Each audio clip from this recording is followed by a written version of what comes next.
Mesdames et messieurs, bonjour. À l'aube de la nouvelle année, il est d'usage de prendre de bonnes résolutions.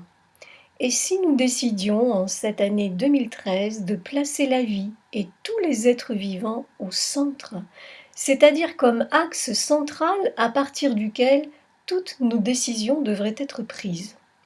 Souvenons-nous que la société dans laquelle nous vivons est le reflet extérieur de ce qui vit en nous. Nous avons donc le choix, en reconnaissant puis en réorganisant petit à petit notre monde intérieur, de modifier le monde dans lequel nous vivons. Avec mes vœux de bonne et heureuse année à toutes et à tous, je souhaite qu'en cette année 2013 se multiplient les petites révolutions tranquilles pour un monde plus humain et plus respectueux de la vie et du vivant.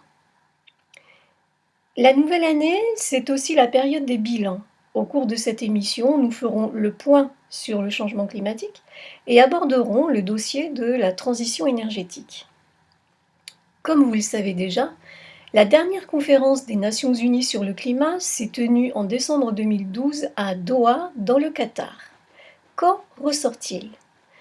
Engagement flou et refus de toute contrainte. Une fois encore, le message paradoxal adressé à la planète est que la négociation sur le changement climatique n'est pas dictée par les évolutions du climat, mais par les fluctuations de l'économie.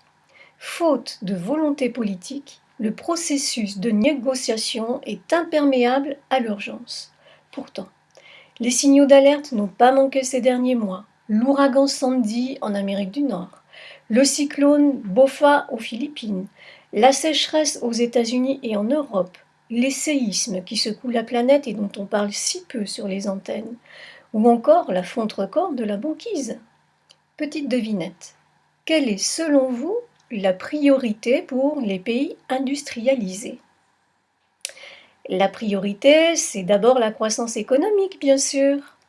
Pour les grands décisionnaires, les énergies renouvelables représentent encore un investissement coûteux et leur développement est l'occasion non d'une coopération, mais d'une guerre commerciale entre l'Europe, les États-Unis et la Chine.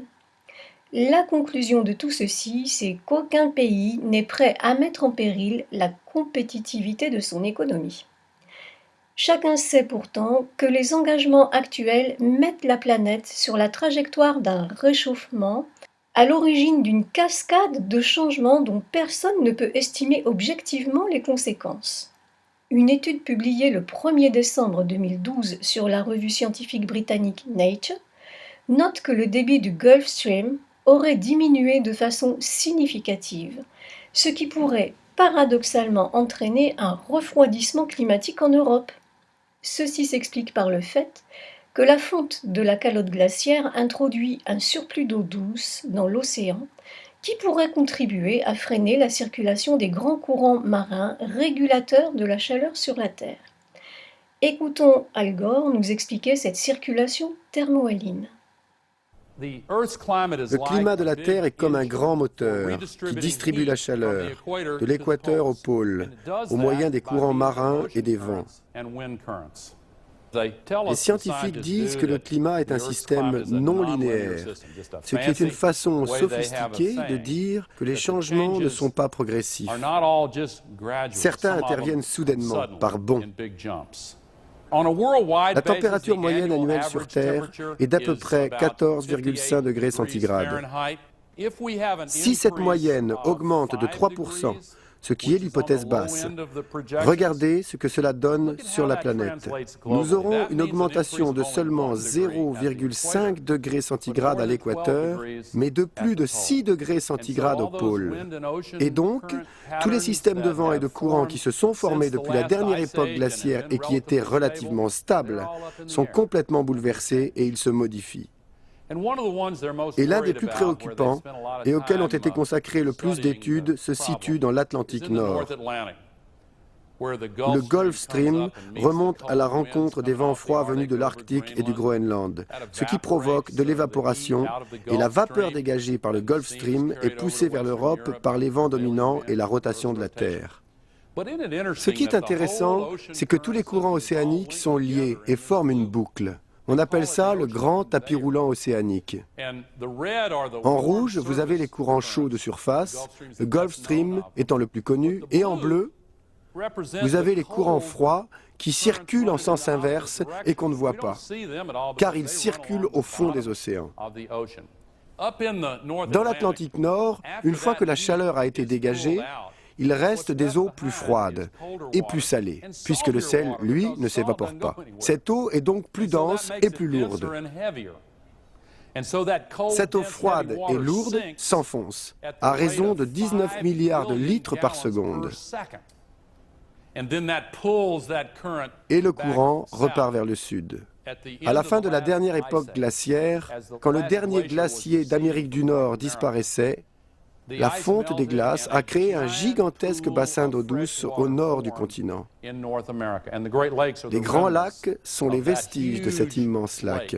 Un barrage de glace qui s'était formé à l'est vint à se rompre.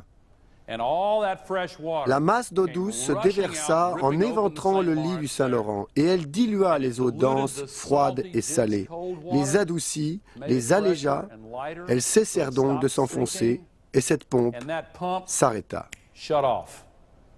Et le transfert de chaleur cessa.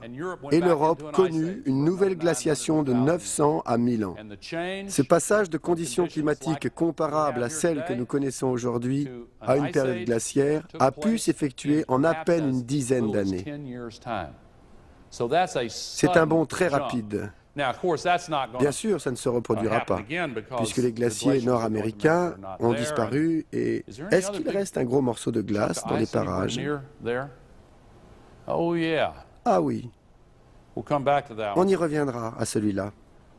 Ceci étant, le scénario catastrophe du film Le jour d'après, où une glaciation subite frappe l'hémisphère nord, n'est pas d'actualité.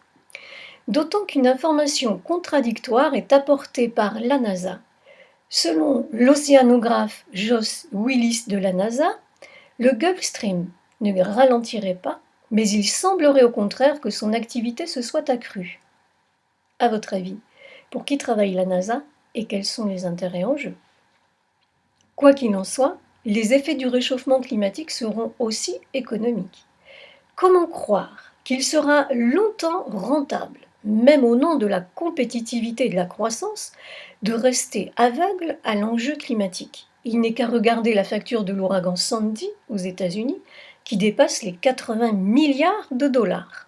Alors, que penser de l'immobilisme qui caractérise les conférences internationales annuelles sur le climat et autres Grenelles de l'environnement? Autre débat, celui du Conseil national sur la transition énergétique, dont la première réunion s'est tenue le jeudi 29 novembre 2012. Débat qui s'étalera jusqu'en juin 2013 et qui a pour mission de tracer des trajectoires pour répondre aux objectifs européens sur la transition énergétique. Ainsi, la part du nucléaire dans la production d'électricité française devrait passer de 75 à 50% en 2025. À l'ordre du jour également, le choix des énergies renouvelables à privilégier, comment les soutenir et comment les financer.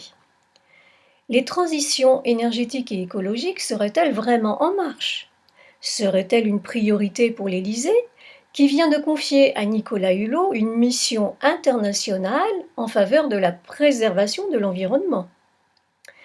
Une réponse nous est donnée par Jean Jouzel, membre du comité de pilotage du Conseil national et climatologue. Je cite: « Il y a des enjeux aussi bien de compétitivité, des enjeux sociaux, des enjeux de développement des entreprises, des enjeux qui sont très importants en dehors de tout enjeu climatique. » N'avez-vous pas l'impression d'avoir déjà entendu ce refrain?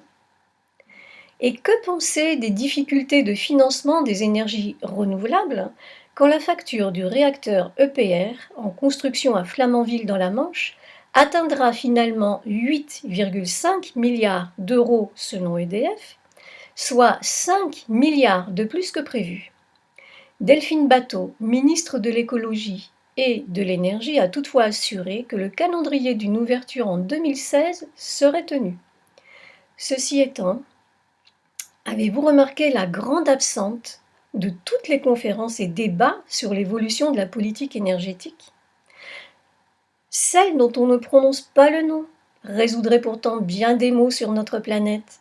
Je parle ici de l'énergie libre, bien sûr. N'en avez-vous pas assez de toute cette tragicomédie?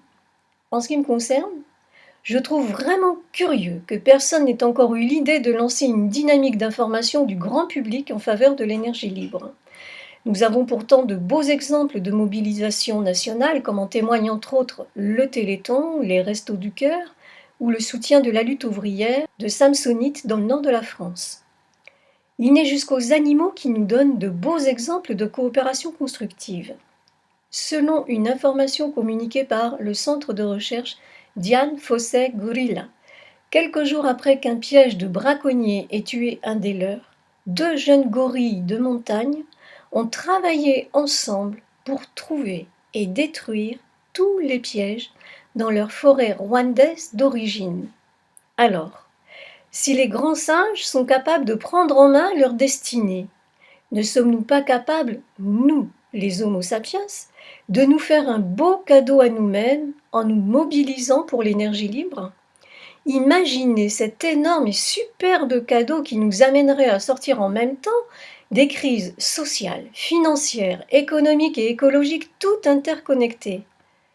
Il ne tient qu'à nous de donner corps à ce merveilleux projet. Chacun de nous a un rôle à jouer, tout le monde est important. Vous allez certainement trouver plein d'idées et les initiatives en faveur du développement de l'information sur l'énergie libre vont fleurir. Pour le respect de la vie, la paix et la prospérité dans le monde, trouvez votre cœur et vous trouverez le chemin. Je vous remercie pour votre écoute, bonne année et à bientôt.